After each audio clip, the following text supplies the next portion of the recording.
Hi everyone, how are you?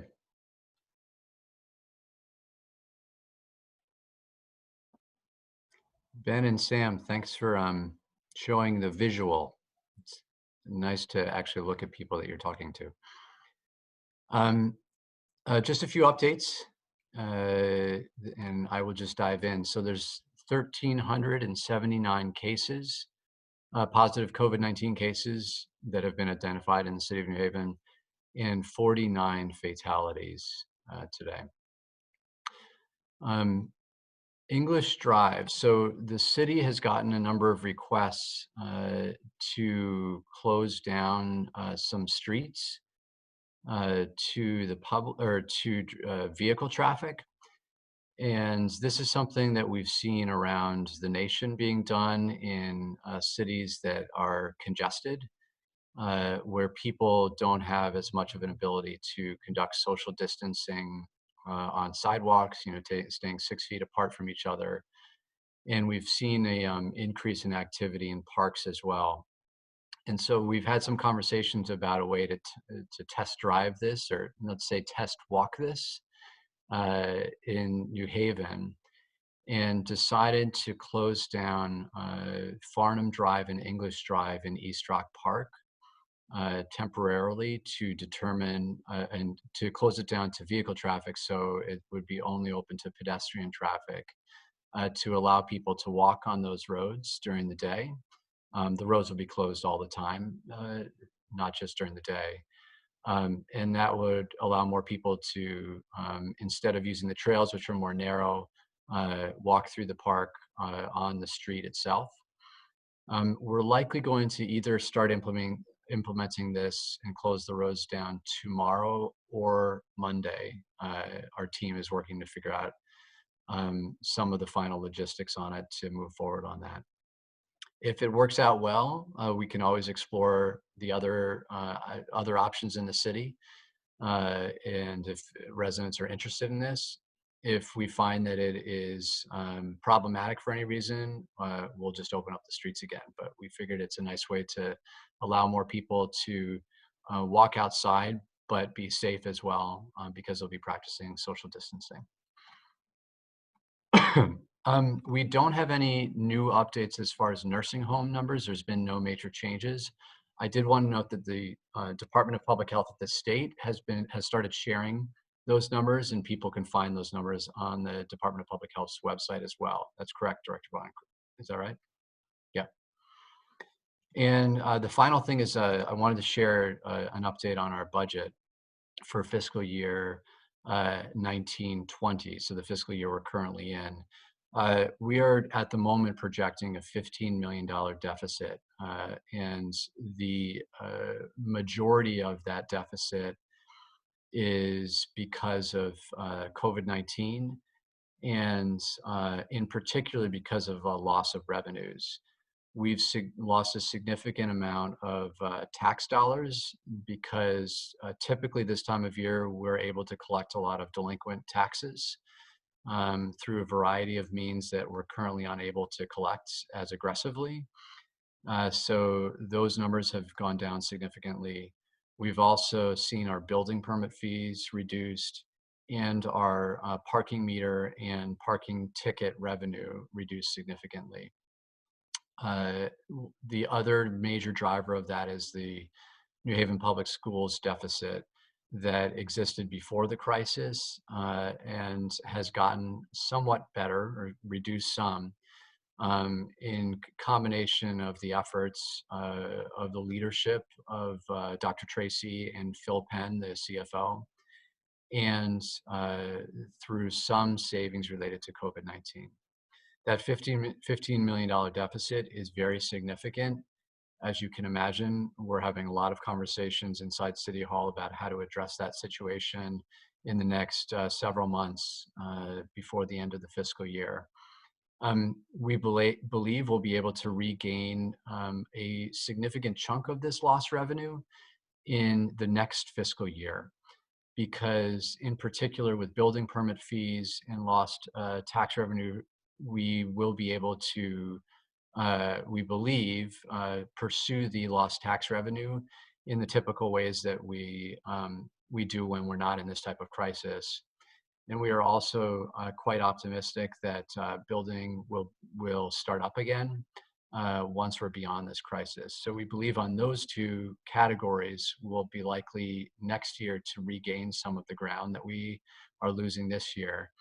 Of course, some of the other costs or revenue loss, particularly parking meters and tickets, we won't see that revenue again. So we're having conversations about other ways that we can address the deficit. We prefer as much as possible to not dip into our fund balance. And we'll be working with our colleagues on the Board of Alders, or our partners on the Board of Alders, to help address that as well. On a related note, once we shut down a lot of operations in City Hall, we also stopped giving out tickets for parking violations around town, except for egregious violations.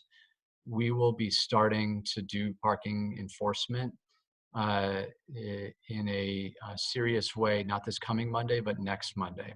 And by serious, I mean we'll go back to regular parking meter enforcement. We'll be doing some training with our parking enforcement officers on how to keep safe as they do their job. And we'll be giving out warning tickets this week so that we can get the public back into the habit of understanding that they're going to get a ticket if they park for over the required period of time, or if they don't feed the meter. And then we'll start giving real tickets next Monday. One final thing about the deficit, and then I'll hand it over to you all for questions. This is, I think, an important reason why the federal government needs to help out states and municipalities. I'm on regular conversations with the mayors of other large cities in Connecticut, and I know that we are all struggling, particularly with a significant drop in revenue, similar to what New Haven is struggling with. And states as well are just being hammered by, on the financial side, by the COVID crisis. It is critical that the federal government helps support states and municipalities to get through this time, so that we're able to use our funds to help support our public schools, the communities in New Haven that are really struggling, and able to make sure that we're keeping our taxes at a somewhat reasonable level. Without the support of the federal government, it will be very difficult for all of our municipalities in the state to get through this time financially. Happy to open it up to questions. Hi, just do you have any numbers for the decline in parking revenue? I don't in front of me, so there's a finance committee meeting that will be, I believe it's on Wednesday of this coming week, and our budget director, Michael Gormany, will be sharing more details on the projections. Sure, thank you. Yep. This is Ryan Lindsay with Connecticut Public Radio. Those two streets that you were talking about closing, could you spell them for me? I'm more Hartford-based, so a little less familiar. Sure. It's English Drive and Farnham Drive, F-A-R-N-A,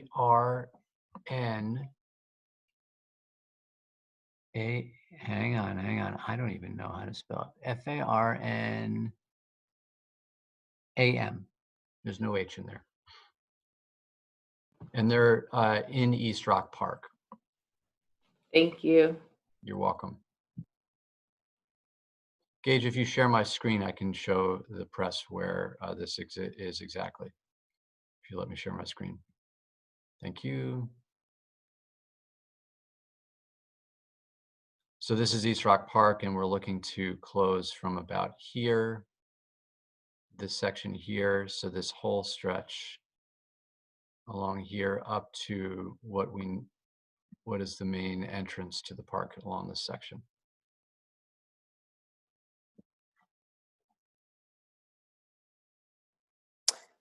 Go ahead, Sam. Is the city considering issuing some kind of temporary borrowing, like a tax anticipatory note, Because you said you're expecting that tax revenue in the next fiscal year. That's an option on the table, and we've done that. The city's done that for a number of years. TANs, or tax anticipatory notes, are quite low interest, and they can help address the cash flow problems.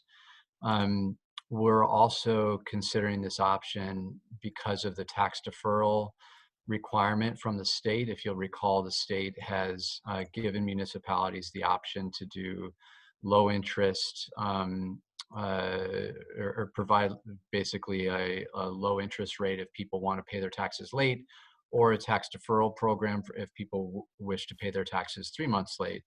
And that we anticipate will create some cash flow problems because we typically get a lot of revenue in July and August. And if we have to wait 3 months for that revenue, we may need to issue TANs to cover the gap.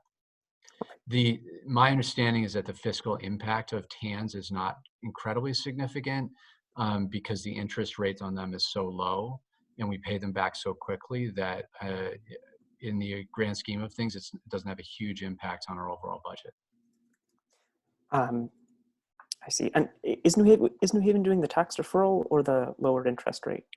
So the Board of Alders voted. It's up to the legislative body, and the Board of Alders voted to do both. And so they chose to do both, and we will be having conversations with them about how to exactly implement what they intend for us to do. So our tax collector's office, tax assessor's office, and our budget office will be talking with them about how we can effectively accomplish the goals of giving the residents some more options to get through this difficult time. I see. And you said a lot of that lost revenue is from delinquent taxes. So is this lost revenue that would usually be collected in back taxes and in interest on taxes around this time of year?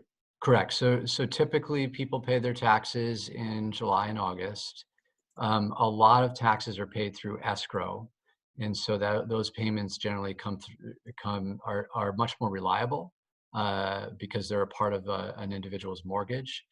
And late in the fiscal year, which is this period that we're in right now, if people have not paid their taxes, the city will do things like boot cars, put liens on homes, things like that, to strongly encourage people to pay their taxes, if you will. And because there's some physical impediments to us doing that now, we don't want towing trucks going around town for just health reasons, but also because we understand that residents are under a lot of financial pressure. We've eased up on that pedal. And that has caused a situation where our tax collection rate has gone down during this period. Now, frankly, if this happens in the middle of summer, it would have impacted us much more financially because we collect a lot of revenue in July and August. So in some ways, we're fortunate that this happened to us now rather than a different time of year. But nevertheless, the financial impact, as you can see, is pretty significant because of the decrease in our tax collection rate. I see. And you said most of the deficit is from the revenue lines. Is some of it also from unanticipated expenses? Some, but not a ton, because we're anticipating that a lot of that will be covered by FEMA reimbursements and some of the grants that come in. We're still, and I think a lot of municipalities are still not 100% sure exactly which expenses will be covered and which will not. But we're anticipating that a lot of those expenses will be covered. I see. Thank you. You're welcome. Any other questions? Other questions? Go ahead. On a different subject, I know a lot of places, Hamden, for one, is struggling with sourcing food for its food pantries. Is the city having trouble getting food for food pantries and finding ways around that? Yes, the short answer is yes. We actually did a LATHA, who is who's our food systems director, did a presentation a couple of days ago in our press conference about this. But I would add to that that it's been a struggle to get enough food for our food pantries. I understand, and I've had conversations with the leadership at Connecticut Food Bank about how they're having some challenges on the supply side. And there's a number of reasons for that. My understanding is they typically get almost all of their food through donations. And now it's much more difficult for them to get food through donations. And so they're actually having to purchase a lot of food. And so there's some growing pains with that, but it's also difficult for them to find enough food to purchase. And the staples that people typically want, pasta and pasta sauce and canned goods, are much harder to find right now. Interestingly enough, they've said that produce is relatively available, but people generally only want a certain amount of produce and want some of those other staples, and it's been much more difficult for them to get access to those. And that has created a problem for many food pantries around Connecticut that just don't have as much food available for the community. Gage just shared in the chat the link to our COVID-19 webpage that's specific to food. And that shares the locations around the city that people can have access to food. And we're also having conversations with ShopRite to provide delivery service to individuals that use SNAP to actually have food delivered to their homes. That's something in the works that has not been finalized yet, but so far conversations have been pretty positive with ShopRite. And then back to the budget stuff. You said short-term borrowing is one option. Are there any other options for bridging the gap until next year's taxes come in that are on the table? I think that there's other potential for us to close that gap more. I know that Philip Penn and Dr. Tracy from the Board of Education are working hard to try to reduce expenditures even more. I also think that we should have conversations with our partners in the city to see if there's ways that they can help us close that gap. And of course, we're trying to reduce expenditures as much as we can on our side. The challenge is that we have only a couple of months to realize these savings. And it's hard to realize, particularly on the expense side, a lot of savings very quickly in that limited period of time. And of course, as I said, we're starting to do parking enforcement downtown.